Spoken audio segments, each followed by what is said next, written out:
नमस्कार दोस्तों, कल जो हमारी क्लास छूट गई थी वो आपको कंटिन्यू दिख रही होगी कि आगे की कंटिन्यू कुछ टेक्निकल प्रॉब्लम आ गई थी, इस वजह से हमारी क्लास बंद हो गई थी बीच में। तो हम वहाँ से आपको आगे बता रहे हैं।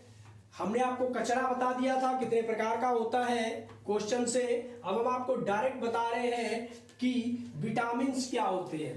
विटामिन के बारे में हल्का सा है कि विटामिन बात करें दोस्त विटामिन की, तो विटामिन हमारे शरीर के लिए बहुत उपयोगी होते हैं, ठीक है। और अगर बात की जाए तो इस विटामिन की खोज की थी, वो की थी सी फंक ने। उन वैज्ञानिक का नाम था सी फंक। सी फंक ने विटामिन की खोज की, ठीक है। और विटामिन के अंदर क्या होते हैं, प्रोटीन्स होते हैं, कार्बोहाइड्रेट्स, वसा इत्यादि होता है, ठीक है। तो हम बात करें प्रोटीन शब्द दिमाग में आया है, तो प्रोटीन की खोज किसने की थी दोस्तों? प्रोटीन की खोज किसने की थी, फटाफट बताइए। तो प्रोटीन की खोज मेरे दोस्तों जी बर्लियस ने की थी।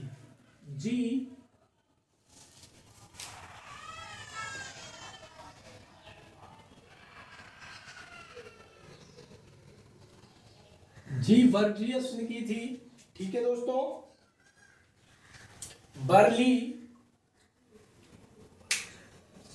बर्जीलियस है, ठीक। प्रोटीन की खोज जो की थी वो जी बर्लियस ने की थी।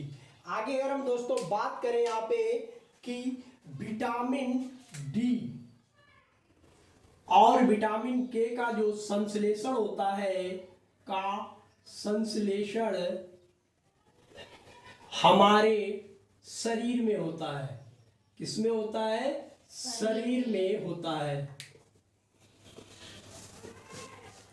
यहां पे बात समझ में आई कि विटामिन डी और के का संश्लेषण हमारे शरीर में होता है, ठीक है। यहाँ पे विटामिन के बारे में हमने आपको यहाँ पे इतना बताया है। विटामिन डी, के, ई, एफ, बी12 कई प्रकार की होती है, ठीक है। तो अब हम आपको बता रहे हैं यहाँ पे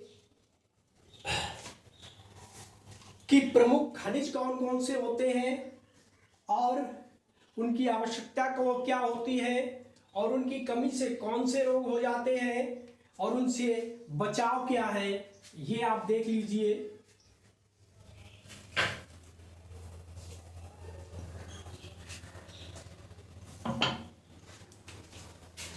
बात करें प्रमुख खनिज की,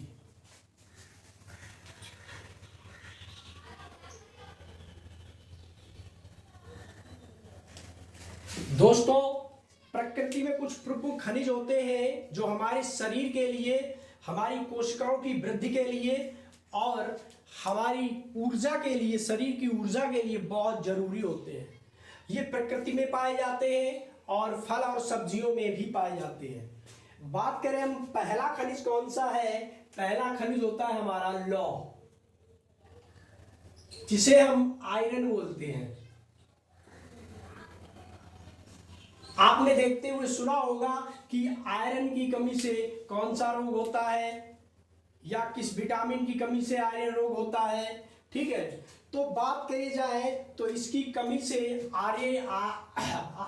आयरन की कमी से एनीमिया नामक रोग होता है, ठीक। जिसमें आयरन की कमी होगी उसको एनीमिया नामक रोग होगा। और ये जिसमें आयरन की कमी होगी उसमें खून की भी कमी होगी,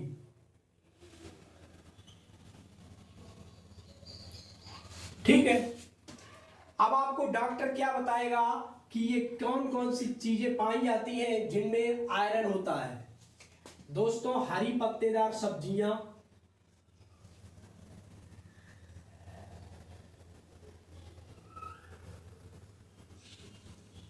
ठीक, सेब, आंवला,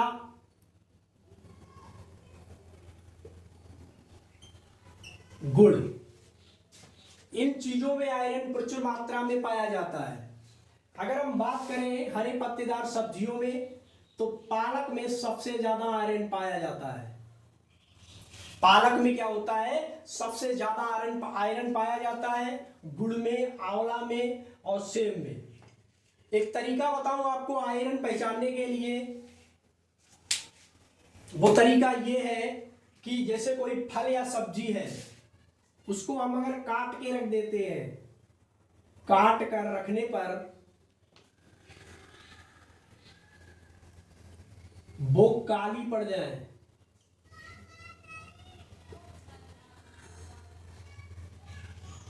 काट के रखने पर वो काली पड़ जाए। जैसे आप सेब काटिए, थोड़ी देर के लिए रख दीजिए, आप देखेंगे कटे हुए सेब में ऊपर काली काली चीजें आ जाती हैं। पालक में भी ऐसा ही होता है, हरी पत्तेदार सब्जियों में अगर काटोगे, देखोगे कटे हुए स्थान पे काला काला सा हो जाता है। तो जो काटने पर जो सब्जियां काली पड़ जाए या जो फल, उनमें आयरन पाया जाता है। तो यहाँ पे आयरन के बारे में सब पता चल गया आपको, ठीक है। अब हम बताते हैं आगे, दूसरा हमारा खनिज कौन सा है। दूसरा खनिज हम लेते हैं दोस्त आयोडीन।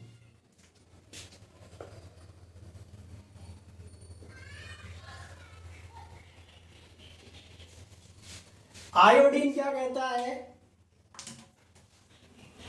अगर शरीर में इसकी कमी है तो घेंगा नामक रोग होता है।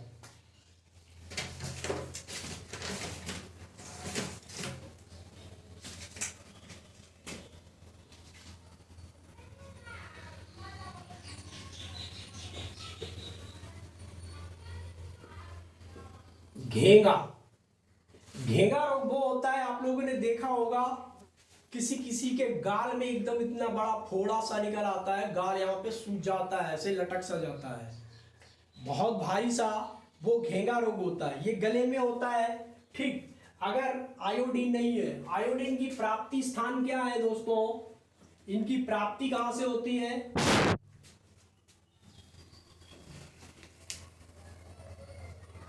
तो समुद्र में, समुद्री जीव जंतु, ठीक है।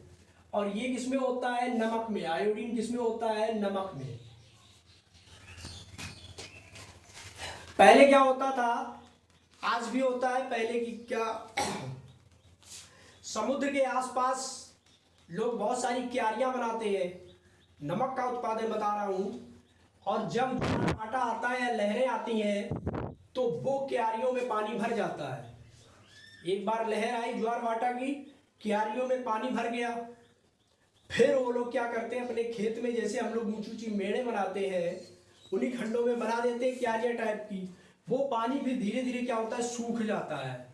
और आप लोगों को पता होता है समुद्र का पानी सबसे ज्यादा खारा होता है, यानी कि नमक का प्राप्ति हमारा समुद्र है। जब वो सूख जाता है तो उसको उपाट लेते हैं, ढेले जैसा उपटता है, फिर उसको साफ करके हम थैलियों में पैक करके, जो भी कंपनियां नमक बनाती हैं उनमें नमक प्लस आयोडीन का उत्पादन, आयोडीन भी पड़ता है। तो आजकल सारे नमक आयोडीन युक्त आने लगे हैं, ठीक है। तो समुद्र से हमें नमक प्राप्त होता है, वहां के जीव जंतु हैं उस जगह से।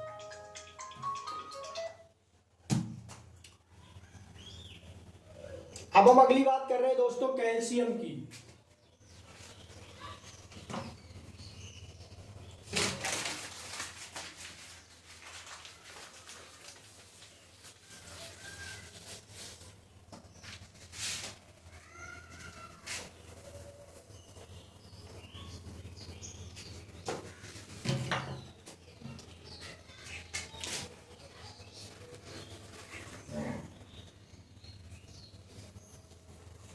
कैल्शियम में क्या होता है,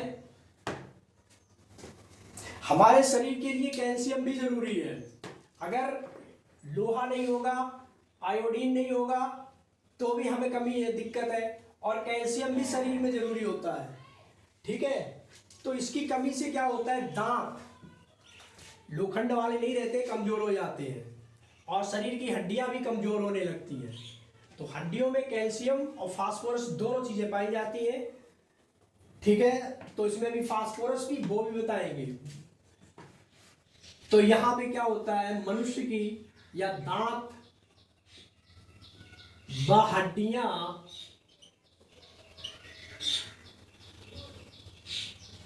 कमजोर हो जाती हैं। ठीक है, तो हमें ये मिलेगा कहां से?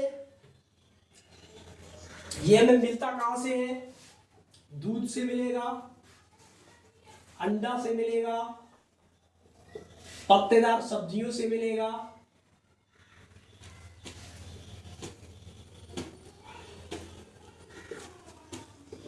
ठीक। दूध, अंडा, पत्तेदार सब्जियां, इन चीजों से हमें कैल्शियम मिलता है। और नीचे यहां पे बात करें फास्फोरस की,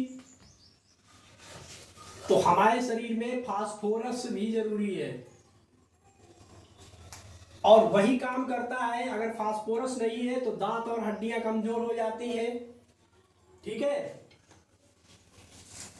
ये आपको किस में मिलेगा? दूध में मिलेगा, केला में मिलेगा।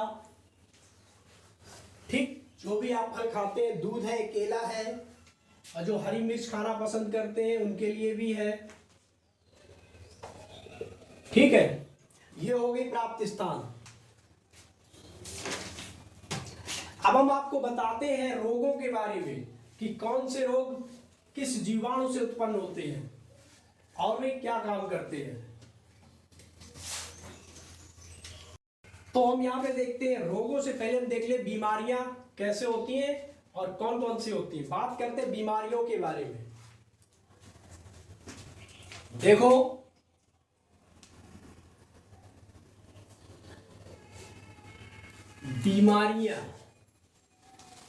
बीमारियां दो प्रकार की होती हैं। इधर चले आइए लंबे, और इधर। वो कौन कौन सी होती है? एक होती है जन्मजात,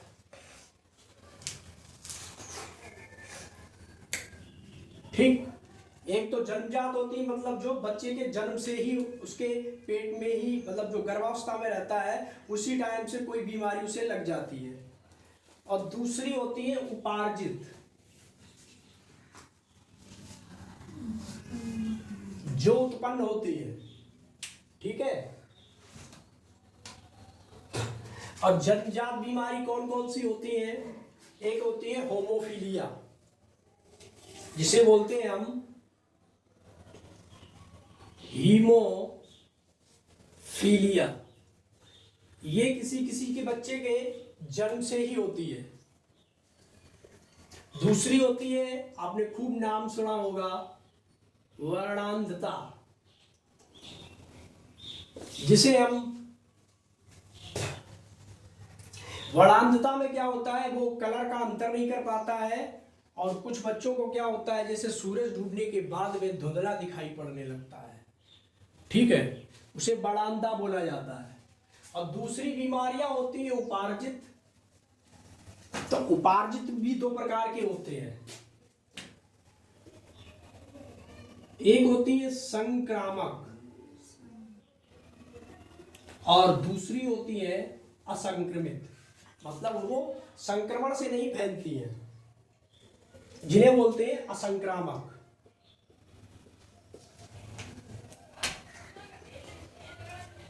संक्रामक का मतलब होता है दोस्तों, जो छूने से, हवा से या वायरल से फैलती है।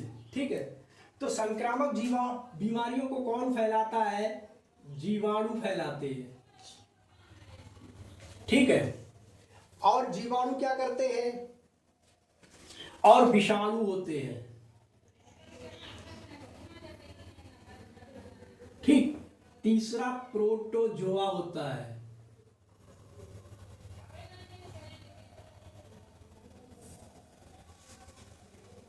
और एक होता है कवक।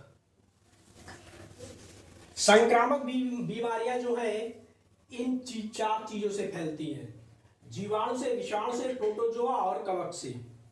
ठीक है, तो जीवाणु की बीमारी होती है जैसे तपेदिक बुखार जिसे आता है। ठीक, आगे हम पूरा चारों को हम डिस्क्राइब करेंगे अच्छे से। यहाँ पे सिर्फ आपको फिगर बता रहे हैं, आपके दिमाग में आ जाए। ठीक, और विषाणु से वो बीमारियां होती हैं जैसे पोलियो है, पीलिया है, इत्यादि विषाणु से होती है। जैसे पानी पी लो खराब, ये चीज है। और जो प्रोटोजोआ से होता है, हम उदाहरण इसलिए ले रहे हैं पोलियो या मलेरिया, क्योंकि ये हमारे चलन में रहते हैं, हमें जल्दी याद रहते हैं। उदाहरण के लिए मलेरिया एक प्रोटोजोआ से होता है, ठीक है। इसका नाम हम बताएंगे अगली क्लास में, और ये भी बताएंगे कि मलेरिया का जो मच्छर को चीर फाड़ के उनके अंदर देखा गया कि ये प्रोटोजोआ कहाँ से आता है, कौन वैज्ञानिक थे, उनका नाम भी बताएंगे, ठीक है। और जो कवक से होती है मेरे भाइयों, जैसे खुजली है, खाज है, दाद है, या सांस की बीमारी भी हो सकती है, ठीक। ये तो बीमारियां हो गई कवक से। अब बात करते हैं असंक्रामक बीमारियां कौन सी होती हैं, जो संक्रमण से नहीं फैलती है। आप मरीज के पास बैठे रहो, कुछ भी का मतलब ये नहीं अब चिपक जाओ, मतलब संक्रमण होता है। जैसे किसी को जुकाम है मान लीजिए, तो और आप किसी के संपर्क में गए तो आपको भी जुकाम हो जाएगा, तो जुकाम संक्रमण बीमारी है। और असंक्रमण में क्या आता है, जैसे किसी को अचानक हार्ट अटैक आ गया, ठीक, हार्ट अटैक आ गया, ये संक्रमण से नहीं फैलती है। हार्ट अटैक कब आता है, जब आपका ब्लड गाढ़ा हो जाता है या ब्लड नसों से पास नहीं होता है। उन नसों में क्या जम जाता है, वसा जम जाती है, हमारी फैट जम जाता है, ठीक है। तो जब हृदय में वो नस से खून नहीं पहुंचता है, हृदय को उतना खून नहीं मिलता है, तो क्या आता है, हार्ट अटैक आता है। हृदय अपना काम तेजी से करता है, नसों से प्रेशर आ जाता है, ठीक। फिर एकदम इंसान का क्या होता है, ब्लड प्रेशर बढ़ने लगता है, खून गर्म हो जाता है, और एक स्तर पे फिर वो जम सा जाता है। आपने देखा होगा हार्ट अटैक की सबसे ज्यादा समस्याएं सर्दियों में आती है या ठंडे इलाके में, ठीक है। तो सर्दियों में क्यों आती है, क्योंकि टेम्परेचर अनबैलेंस रहता है। अगर हमारा टेम्परेचर और शरीर का टेम्परेचर, मतलब बाहर का टेम्परेचर अलग रहता है, तो इस वजह से हम टेम्परेचर को मेंटेन नहीं कर पाते, और हमारा क्या होता है, हृदय कुछ देर के लिए काम करना बंद कर देता है, और फिर पूरी जिंदगी काम नहीं करता। हार्ट अटैक हो गया आपको, किसी को स्कर्वी रोग है, स्कर्वी के बारे में, ये दांतों का रोग होता है, ठीक है। इसमें क्या होता है कि उनके दांतों से क्या होता है, खून आता है। तो ये किसकी कमी होती है, विटामिन सी की कमी से होता है, ठीक। और अगर किसी को कैंसर हो गया, कैंसर कोई जन्मजात लेके पैदा नहीं होता है, ना ये संक्रमण से बढ़ता है। मान लीजिए आपने कोई भी चीज है, कोई कील है, कुछ भी आपके मुंह में या कहीं मसल्स वाली चीज में लग जाती है, और वहां पे अगर बैक्टीरिया उत्पन्न हो जाते हैं तो वो कैंसर बन जाते हैं। कैंसर करता क्या है, वो पूरे शरीर में फैल जाता है, यानी कि एक एक कोशिकाओं में और पूरे ब्लड में, और वो ब्लड के क्या कर देता है, थक्का जमा देता है, ठीक है। तो इंसान की मौत हो जाती है। ये रही हमारी बीमारियां, यहां आपको समझ में आया।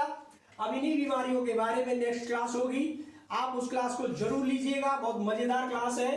तो अगली क्लास के लिए फिर तैयार होने जा रहा हूं, तब तक के लिए नमस्कार।